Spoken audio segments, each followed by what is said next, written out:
Huwag na huwag ka kakagat sa fake, iwas ka sa foul. Huwag kang makampante, ingat sa galaw.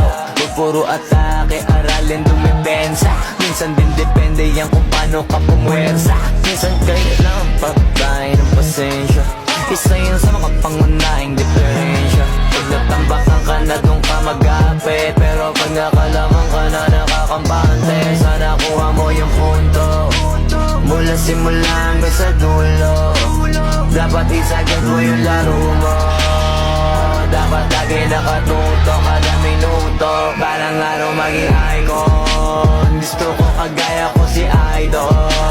Mala Michael Jordan no ma-high score, kilalang magaling pagdating sa ring. Balang araw maging icon, gusto ko kagaya ko si Idol. Kaya yung tsaga ko tina-times 4, lagi parang rifle, para tuparin yung balang araw maging icon.